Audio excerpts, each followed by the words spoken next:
और अभी भी ये कहा जा रहा है कि मिड कैप और स्मॉल कैप में वैल्यूएशन महंगी है।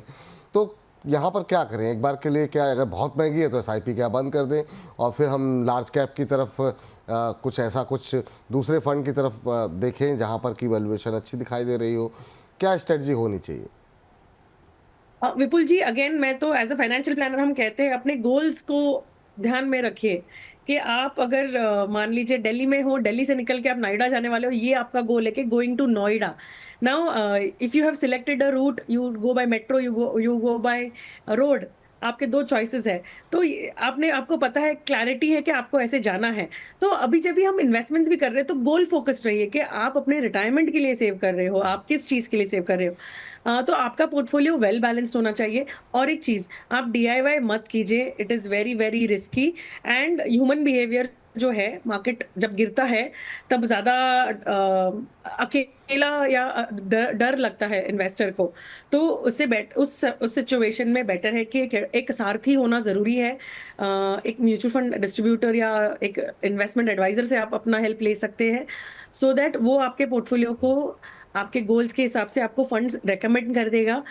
आप ऑलरेडी कहीं निवेश कर चुके हो और आपको उसमें भी कोई क्लैरिटी चाहिए, तो आप अपने एडवाइजर से बिल्कुल पूछ सकते हैं। बट हम जनरली कहेंगे डरना नहीं है, आप प्लान करके इन्वेस्ट कीजिए, तो मार्केट के ऊपर नीचे के चढ़ाव से ज़्यादा डर नहीं लगेगा। ठीक है मैम। इस बीच मैम अभी अगर हम देखें म्यूचुअल फंड जो मैनेजर हैं वो बाज़ार के इस एक्सीडेंट के प्रभाव को कम करने के लिए निवेशकों के नुकसान को कम से कम रखने के लिए अभी क्या उनके पास स्ट्रेटजीज़ है? क्या आपको क्या लगता है कि उनको किस तरह के फ़ंड लाने चाहिए? कोई नए फ़ंड लाए जाएं या फिर अपने पोर्टफोलियो को समय समय पर रिव्यू करते रहें?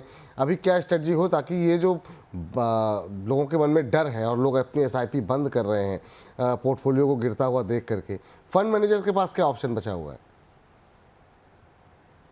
विपुल जी, फंड मैनेजर के पास तो बहुत ऑप्शंस है, उनका यूनिवर्स काफ़ी बड़ा होता है और जो फंड को ट्रैक करते हैं वो काफ़ी नंबर ऑफ स्टॉक्स ज़्यादा होते हैं और उसमें ही स्ट्रैटेजी जो फॉलो करनी होती है फंड के ऑब्जेक्टिव के हिसाब से, वो निवेश ऐसे ही प्लान करते हैं जनरली। और रही बात एज एन इन्वेस्टर हमें क्या करना चाहिए, सो एक मैं ब्रॉडर पर्सपेक्टिव देना चाहूंगी हमारे निवेशकों को कि गोल्ड आपके पोर्टफोलियो में बिल्कुल होना चाहिए 10% जितना।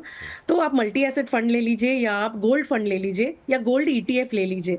तो उससे क्या होगा, हमेशा सब कुछ एक साथ नहीं चलता है। पिछले कई वर्ष ऐसे थे कि जहां पर सब कुछ चल रहा था, इक्विटी भी चल रहा था, डेट भी चल रहा था, कमोडिटीज भी चल रही थी और प्रेशियस मेटल्स भी चल रहा था।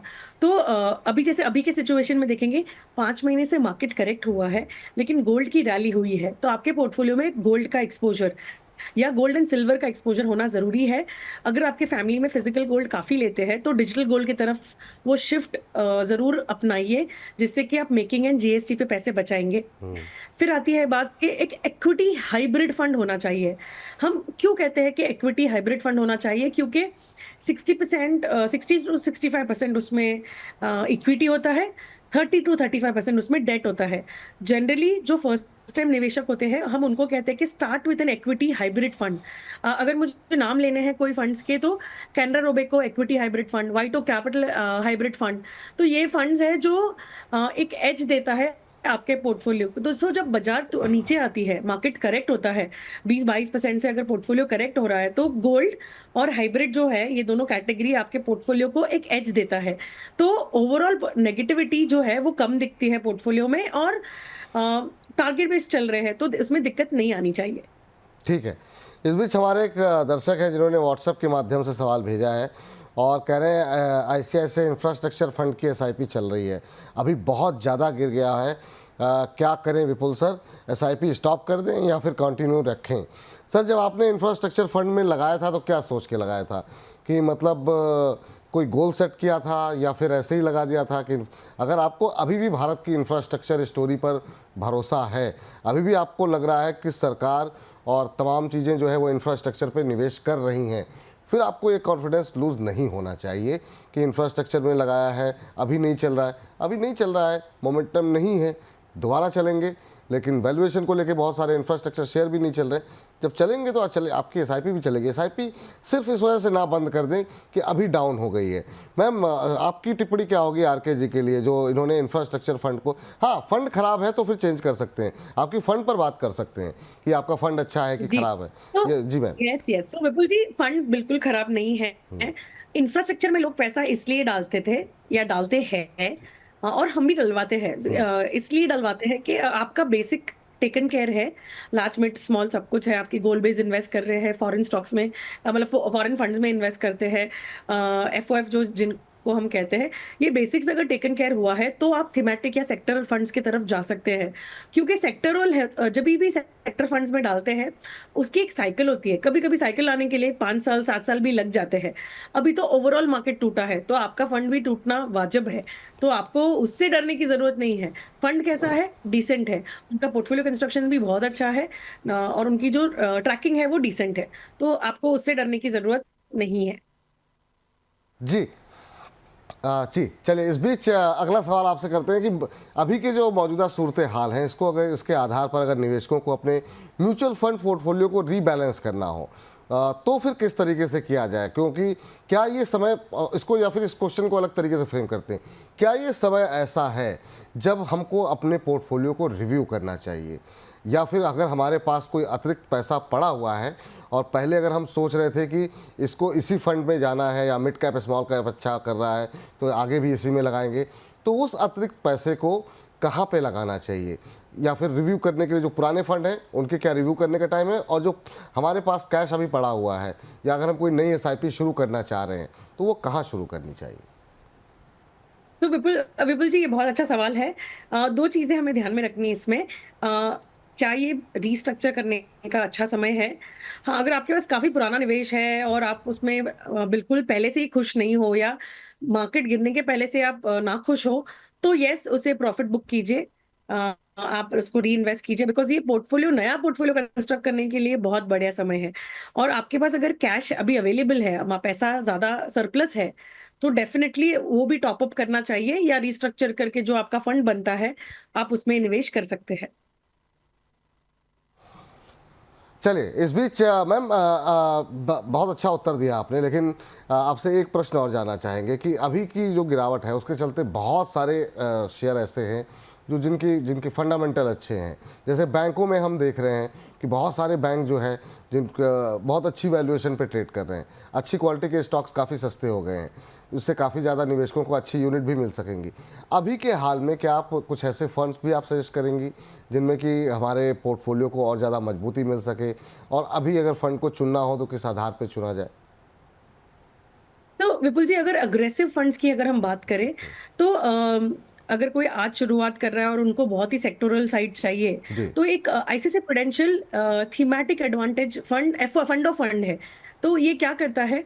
फंड, एक तो फंड ऑफ फंड है, मतलब वो आईसीआईसीआई प्रूडेंशियल अपने ही सेक्टोरल फंड्स में डालता है, फार्मा, बैंकिंग, टेलीकॉम, आईटी, ये जो जितने फंड्स हैं ये खुद ही रीबैलेंस करता है फंड मैनेजर उसको। जी। तो आपको सारे सेक्टर्स का एक्सपोजर मिलता है, और उसके अलावा जब भी आप ये सेक्टर्स में आप खुद डिसाइड नहीं कर सकते हो कि ये फार्मा का बढ़िया समय है, बैंकिंग का, जैसे अभी आपने कहा कि बैंकिंग बहुत अच्छे वैल्यूएशन पे है, तो अगर so I am sure fund manager भी ऐसे देखते हैं। तो जब भी आप ये फंड में निवेश करते हो तो आप ये जिम्मेदारी, सेक्टोरल वेटेज की जो जिम्मेदारी है वो फंड मैनेजर को देते हैं, तो वो उनके ही सेक्टर फंड में कैसे एलोकेट करे, कहाँ ज्यादा वेटेज करे, कहाँ कम वेटेज करे, या कहाँ रीबैलेंस करे, वो ये फंड मैनेजर कर लेता है। तो सेक्टरल थीमेटिक में ये मेरा one of the favourite fund रहा है। और अगर मान लीजिए कि कोई कह रहा है कि मैं आज निवेश शुरू करना चाहता हूं, मुझे बहुत ज्यादा रिस्क नहीं चाहिए, तो ये बहुत बढ़िया समय है लार्ज कैप फंड्स खरीदने का। बजाज का एक लार्ज कैप फंड है जो इन्वेस्ट करता है निफ्टी 50 के बाद का, निफ्टी नेक्स्ट 50 में। जी। तो जनरली हम जब लार्ज कैप की बात करते हैं तो लार्ज कैप में कैसा कहते हैं कि it will invest in top 100 companies, लेकिन जब भी आप उसका पोर्टफोलियो ओपन करके देखते हैं तो पहले 50 स्टॉक में ही उसके ज्यादा निवेश होते हैं। बिल्कुल। तो ये फंड ऐसे बिहेव करता है कि इनका एलोकेशन ज्यादा निफ्टी नेक्स्ट 50 की तरफ है। It's still a large cap, but the way it is composed is very interesting. तो अगर आपका लार्ज कैप में ही रहना है, ब्लू चिप कंपनीज में रहना है, तो ये फंड कंसिडर बिल्कुल कर सकते हैं। तो निफ्टी नेक्स्ट 50 में निवेश करता है ये फंड, वो ऐसे ऐसे 50 शेयर जो कि आने वाले टाइम में निफ्टी 50 का हिस्सा होंगे, तो वो जो है करेक्ट। जी, तो उसमें अगर आप पैसे लगाएंगे तो आपके लिए ज़्यादा फायदेमंद रहेगा, ये निशा जी कह रही हैं। अजय जी का एक प्रश्न आया है, अजय जी के प्रश्न को ले लेते हैं। कह रहे हैं मेरे पास एक्सिस के मिड कैप फंड और यूटीआई निफ्टी फंड है, क्या मुझे यूटीआई निफ्टी फंड सेल करके सब कुछ एक्सिस मिड कैप फंड में लगा देना चाहिए? लॉन्ग टर्म व्यू है मेरा, लॉन्ग टर्म व्यू है मैम इनका। अब ये दोनों फंड को लेके कन्फ्यूज़न में है। कह रहे हैं कि एक्सिस मिड कैप का फंड है एक तो, और दूसरा यूटीआई का निफ्टी फंड है। यूटीआई निफ्टी फंड को ये निकाल करके और पूरा पैसा एक्सिस के मिड कैप फंड में लगाना चाह रहे हैं। इनकी ये स्ट्रेटजी सही है? नहीं है, बिल्कुल स्ट्रैटेजी सही नहीं है, बिकॉज आप ऑलरेडी निवेश कर रहे हैं एक इंडेक्स फंड में। मेरे हिसाब से इंडेक्स फंड का निवेश आपके पोर्टफोलियो में होना चाहिए। आपको अगर लार्ज कैप समझ में नहीं आता है तो ये निफ्टी 50 इंडेक्स फंड यूटीआई का बढ़िया है। That will give you an edge on large cap. और जो आपका मिड कैप फंड है वो मिड कैप के 150 स्टॉक का जो यूनिवर्स है मैंने ऑलरेडी बताया था उसमें करेगा। तो मेरे हिसाब से नहीं करना चाहिए, सारा पैसा एक फंड में मत रखिए। जी, हमारे एक दर्शक है मैम अवनीश कुमार चौधरी जी, मुजफ्फरपुर बिहार से हैं। व्हाट्सएप पे इन्होंने सवाल हमें भेजा है। कह रहे हैं कि हाय सर, गुड इवनिंग, मुझे 5,000 की एक एसआईपी शुरू करनी है 20 साल के लिए। तो ये अच्छी बात है कि इनका गोल क्लियर है कि 20 साल तक एसआईपी करेंगे। कह रहे हैं कुछ अच्छी एसआईपी बताइए जहाँ पे मुझे निवेश करना चाहिए। ये वही सवाल है जो मैम अभी मैं आपसे थोड़ा सा देर पहले पूछा था कि अगर फ्रेश एसआईपी शुरू करनी हो तो कहाँ पे पैसे लगाने चाहिए। तो एक तो आपने बता दिया ऑप्शन जो है, अगर आप उसको रिपीट कर दें, अगर बहुत सारे लोग लगातार नए नए जुड़ रहे हैं तो उस पर आप रिपीट कर दें। दूसरा, अभी के लिए अगर फंड चुनना हो तो लार्ज कैप ज़्यादा बेटर रहेगा या मिड कैप की, क्योंकि काफ़ी पिटाई हो गई है, काफ़ी नीचे आ गए हैं, उसमें एंट्री लेनी बेहतर रहेगी? आपका सजेशन क्या रहेगा? ठीक है विपुल जी, अगर आज पोर्टफोलियो स्टार्ट कर रहे हैं 5,000 की सिप से, एक तो सबसे पहले मुबारक के ऐसे मार्केट के माहौल में आप इन्वेस्ट करना स्टार्ट कर रहे हो, वेलकम टू द क्लब। और दूसरी बात है कि कहाँ से शुरुआत करें। मेरे हिसाब से आप एक फ्लेक्सी कैप स्टार्ट कीजिए, पराग पारिक फ्लेक्सी कैप, एंड आप 3,000 रुपीज उसमें कीजिए और 2,000 रुपीज आप गोल्ड में कीजिए। Edelweiss has a fund called gold and silver fund of fund, तो वो भी बहुत बढ़िया रहेगा जिससे आपको गोल्ड का एक्सपोजर मिलेगा। या तो आप टाटा मल्टी एसेट फंड में कीजिए जो आपको गोल्ड सिल्वर और कमोडिटीज का एक्सपोजर साथ में देगा। तो एक फ्लेक्सी कैप हो गया जो लार्ज मिड स्मॉल और फॉरेन फंड्स में इन्वेस्ट करेगा, और एक मल्टी एसेट हो गया जिससे आपके पोर्टफोलियो को एज मिलेगी। ठीक। इस बीच अपर सर्किट जी बार बार पूछ रहे हैं। अपर सर्किट जी, मैम ने बता दिया कि वो मेरा asset BSc select IPO ETF को ट्रैक नहीं करती हैं, तो फिर अब जब वो ट्रैक नहीं करती तो उस पर अब आप कितनी बार भी पूछेंगे, तो इसलिए मैं सवाल को नहीं ले रहा हूँ। लेकिन आपको बता दिया कि एनएफओ में अभी कोशिश, उनका कहना ये है कि सिर्फ इस वजह से कि कोई शेयर सस्ता आ रहा है, कोई एनएफओ सस्ता आ रहा है, इसलिए पैसे ना लगाएं। लेकिन अभी वो ट्रैक नहीं करती, इसलिए इस सवाल को हम अभी ज़्यादा डिस्कस नहीं कर रहे हैं।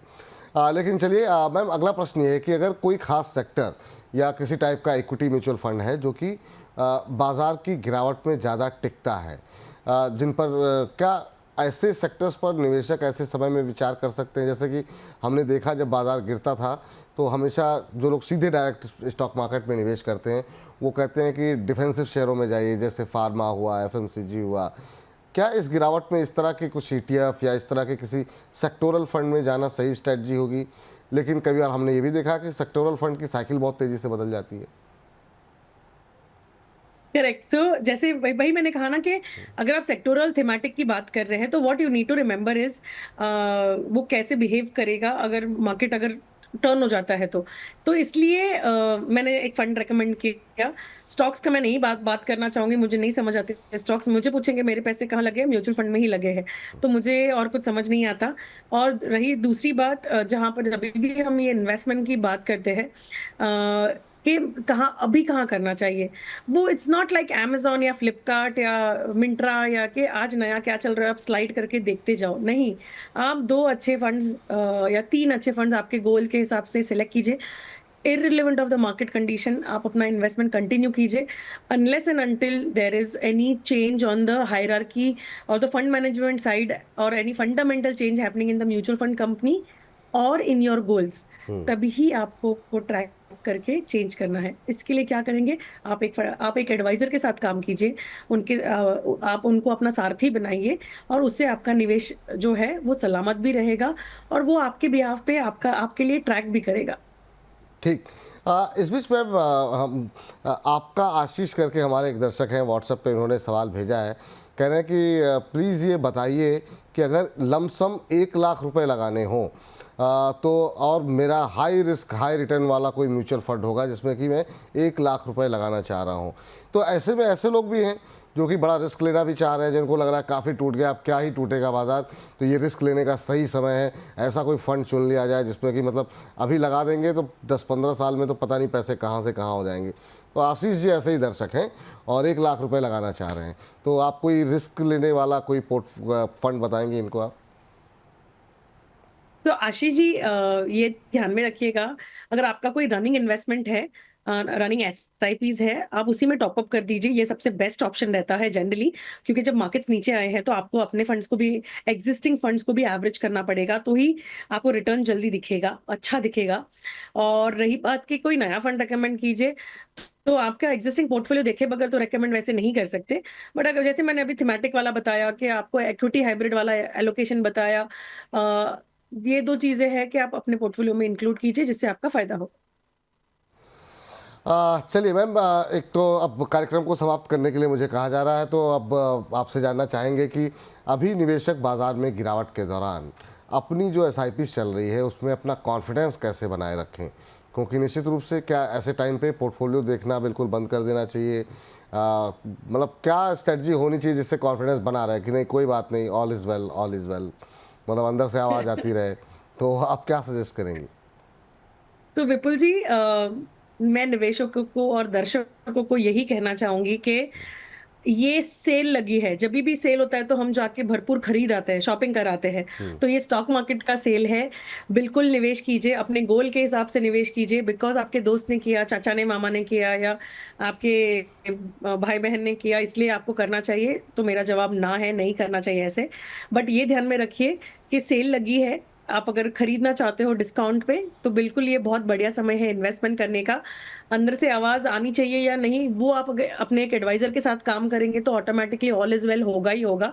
और तीसरी बात कि नंबर ऑफ यूनिट्स ज़्यादा मिल रहे हैं जब आप म्यूचुअल फंड्स में इन्वेस्टमेंट करते हो और मार्केट गिर रही है तभी, ठीक है? तो ज़्यादा यूनिट्स मिल रहे हैं, तो हमें हमारे ब्रेन को वायर करना पड़ेगा ये सुनने के लिए कि ज़्यादा यूनिट्स मिल रहे हैं, और हमेशा एक ह्यूमन साइकोलॉजी रहती है कि मोर इज़ बेटर। तो अगर मोर यूनिट्स आ रहे हैं तो हमें डरने की ज़रूरत नहीं है। करंट वैल्यू में थोड़ी-सी गिरावट या कम ज़्यादा दिख रहा है, वो रिकवर हो जाएगा।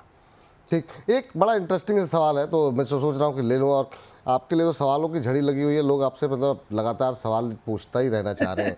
इम्तियाज़ मोमिन साहब हैं, कह रहे हैं कि मैम अगर मुझे 5,000 रुपये की एसआईपी चलानी हो तो जस्ट क्या मुझे किस तरीके से इन्वेस्ट करना चाहिए। इन्होंने अपना एक आइडिया शेयर किया है कि मैं एक टाटा के स्मॉल कैप फंड में 1,500 लगा दूं, एक कोई फंड का नाम शायद ये लिख रहे थे, स्पेलिंग मिस्टेक हो गई, मैं समझ नहीं पा रहा हूँ, मोतीलाल ओसवाल शायद है, उसके स्मॉल कैप में 2,000 लगा लूँ, इन्वेस्को के स्मॉल कैप में 1,500 लगा दूँ। क्या ये सही रणनीति है, क्योंकि एक फ़ंड तो हो सकता है परफॉर्म करे ना करे, इसलिए 5,000 रुपये को 3 जगहों पे बांट दिया इन्होंने। मैम ये कितनी सही स्ट्रेटजी है कि अगर मेरे पास मान लीजिए कि बहुत बड़ा अमाउंट नहीं है, 2,000 की एसआईपी चलानी है, तो 500-500 रुपये की 4 एसआईपी चलाऊँ, या फिर 2,000 रुपये की एक ही एसआईपी जो कि बेहतर मुझे रिटर्न दे सके, वो करना बेहतर रहेगा। अब जैसे इनकी 5,000 के तो 2 तक काफ़ी है, आपका सजेशन क्या रहेगा, और चुनना इनको स्मॉल कैप ही है? नहीं, सो मेरे हिसाब से स्मॉल कैप अगर एक ही फंड चुनना है तो टाटा स्मॉल कैप चुने। फंड मैनेजर की स्ट्रैटेजी बहुत बढ़िया है। हमने थोड़े टाइम पहले उनसे जब इंटरैक्शन करा था, चंद्र प्रकाश पडियार उनके फंड मैनेजर है, जब इंटरैक्शन करा था तो सर से काफ़ी डिटेलिंग में बात हुई थी। तो स्मॉल कैप में जब भी निवेश होता है तो it's a very high risk investment. जब भी 10-15 साल का आपका निवेशक का टारगेट होगा तभी आपको स्मॉल कैप में एंट्री करना चाहिए। और पोर्टफोलियो में जो स्टॉक्स हैं वो कैसे परफॉर्म कर रहे हैं और उनका फ्यूचर कैसे दिख रहा है। तो मुझे अभी भी बहुत याद है, सीपी सर ने कहा था कि मेरे पोर्टफोलियो में तकरीबन 45 टू 50 स्टॉक्स अगर है, तो उसमें से 40 जो है वो डेट फ्री है। तो अगर स्मॉल कैप कंपनीज है और डेट फ्री है, तो उनका ग्रोथ आना ही है, क्योंकि उनको लोन का प्रेशर नहीं है। तो बिल्कुल। स्टॉक्स ऑटोमेटिकली परफॉर्म करेंगे, तो फंड ऑटोमेटिकली परफॉर्म करेगा आगे। तो मेरे हिसाब से स्मॉल कैप फंड्स को ठीक से समझना और ट्रैक करना ज़रूरी है। तो मेरा फ़ेवरेट फ़ंड स्मॉल कैप में पूछेंगे तो टाटा स्मॉल कैप है। ये बिल्कुल आप कंसिडर कीजिए। और मैं जैसे मैंने कहा कि एक मल्टी एसेट में एलोकेशन होना ज़रूरी है, क्योंकि जब भी आप गोल्ड और सिल्वर का एज रखते हैं पोर्टफोलियो में, तो वो एक बाज़ार का उतर-चढ़ाव से ज़्यादा फ़र्क नहीं पड़ता है। और रही बात कि स्मॉल कैप के अलावा क्या करें, तो एक मल्टी कैप या तो फ्लेक्सी कैप होना ज़रूरी है। सो ठीक। मल्टी कैप जो है, सो अगर मान लीजिए 5,000 ही कर रहे हैं, तो 3000 आप एक फ्लेक्सी कैप में कर लीजिए और 2000 आप एक गोल्ड और सिल्वर में कर लीजिए। लेकिन आप कहेंगे नहीं मुझे स्मॉल कैप करना ही है, तो आप 2000 रुपए स्मॉल कैप में कर लीजिए और 3000 रुपए जो है वो एक फ्लेक्सी कैप में कर लीजिए। ठीक।